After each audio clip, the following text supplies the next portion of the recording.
வீடு புகுந்து வெட்டி கொலை பண்றாங்களா? யாரா அந்த பையன்? நான் தான் அந்த பையன். ஒரு திமுக காரன் வந்து நிக்கிறான். செயின் அறுக்குறாங்களா, கழுத்து அறுக்குறாங்களா? யாரா அந்த பையன் கேட்டா நான் தான் அந்த பையன். ஒரு திமுக காரன் வந்து நிக்கிறான். காதல் பிரச்சனை, கட்ட பஞ்சாயத்தா? யாரா அந்த பையன்? நான் தான் அந்த பையன். ஒரு திமுக காரன் வந்து நிக்கிறான். நிலம் அபகரிக்கிறாங்களா? யாரா அந்த பையன்? நான் தான் அந்த பையன். ஒரு திமுக காரன் வந்து நிக்கிறான். கோவில் சொத்தை அபகரிக்கிறாங்களா? யாரா அந்த பையன்? நான் தான் அந்த பையன். ஒரு திமுக காரன் வந்து நிக்கிறான். போக்சோ வழக்கா? யாரா அந்த பையன்? நான் தான் அந்த பையன். ஒரு திமுக காரன் வந்து நிக்கிறான். போதைப் பொருள் கடத்தல? யாரா அந்த பையன்? நான் தான் அந்த பையன். ஒரு திமுக காரன் வந்து நிக்கிறான். நடிகைக்காக எல்லாம் பால்டாயில் குடிச்சாங்களா? யாரா இந்த பையன்? நான் தான் அந்த பையன். ஒரு திமுக காரன் வந்து நிக்கிறான்.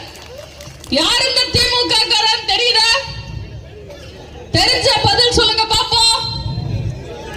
Super brother, correct.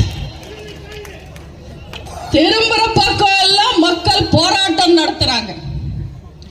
ஒரு பக்கம் உணவுக்கு போராடுறாங்க, ஒரு பக்கம் உரிமைக்கு போராடுறாங்க, ஒரு பக்கம் வேலைக்கு போராடுறாங்க, ஒரு பக்கம் சம்பளத்துக்கு போராடுறாங்க, ஒரு பக்கம் பென்ஷனுக்கு போராடுறாங்க, ஒரு பக்கம் குடியிருக்கிற வீட்டுக்கு போராடுறாங்க, ஒரு பக்கம் குடிக்கிற தண்ணிக்காக போராடுறாங்க.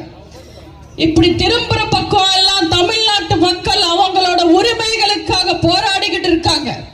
அவங்க உரிமைகளை காப்பாத்துறோம்னு சொல்லி மக்களை ஏமாத்திட்டு ஆட்சிக்கு வந்த ஸ்டாலினோ அந்த போராட்டத்துக்கு கை கொடுக்கறதில்ல, அனுமதியும் கொடுக்கறதில்ல.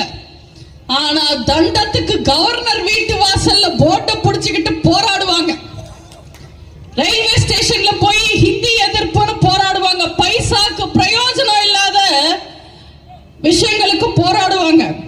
இன்னும் மக்கள் ஏமாற மாட்டாங்கன்னு நீங்க திமுகவுக்கு நிரூபிக்கணும். மக்கள் எல்லாம் முட்டாளுங்க, விளம்பரம் கொடுத்து ஏமாத்தலான்னு திமுக நினைக்கிறாங்க.